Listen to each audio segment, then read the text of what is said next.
What's up, fight fans? This is Kurt DeVille with Counterpunch Boxing News, and I have some new news concerning Teddy Atlas, Terrence Crawford, Inuoe. Get this. Teddy Atlas on Crawford or Inuoe, he says, pound for pound, number one, can't put anyone above him.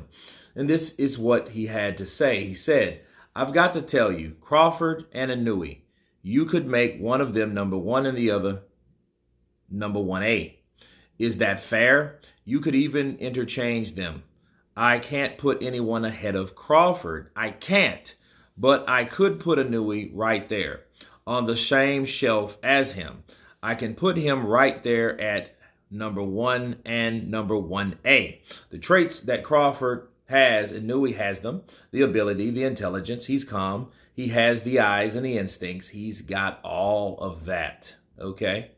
Those are the words of Teddy Atlas, and let me counterpunch. I have to agree with Teddy Atlas. I'm not going to be that close-edged. Why? Because Inuoe had Fulton. He had Cool Boy. But then again, Cool Boy didn't do what Errol Spence did, okay? In fact, it was the matter of being, if Errol would have beat Crawford, well, Errol would be over Inuoe to me. Why wouldn't he be? Because I think the same way about Crawford I did Errol Spence.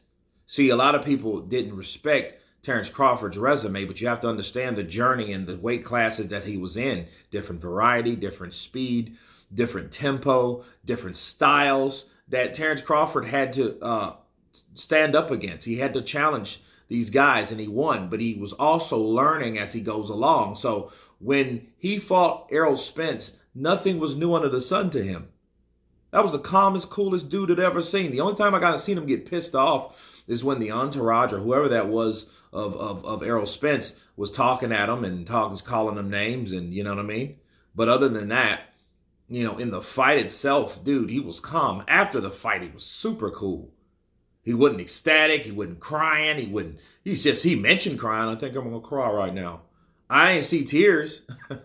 Maybe it's just that kind, that hard or whatever. But like Terrence Crawford, you can't put anybody above him. Pound for pound is based on the performances that you had. Now, Inuoe had one hell of a performance, but it wasn't like that.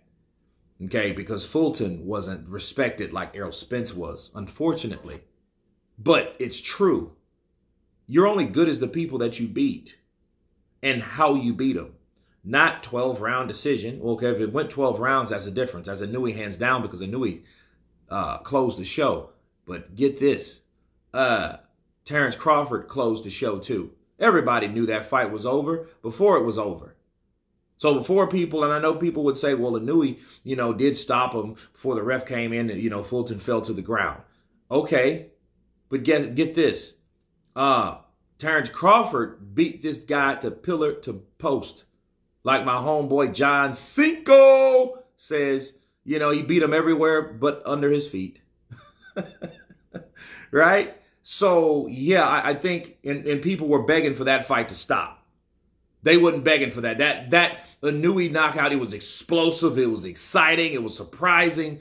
But this was like a one-way ass beating. Fulton did a lot better than Errol did. Okay? So the resistance was higher. Okay? And they both got the job done. So you could argue there. It's a close debate, but look, I'm not going to cut hairs. Inuoe's number 2 then. Usyk's number 3. Terrence is number 1. That's how it is. It ain't no 1A. I'm not trying to, it doesn't matter. They're still up there, and they're still, like you say, could be on the same shelf, and they're mentioned together, and I think that's the important factor. But anyway, you guys tell me what you think of Teddy Atlas differentiating the difference between Terrence Crawford's win and Inuoe, and who's greater and who's not. Of course, please subscribe, and you guys been Counterpunch. Peace!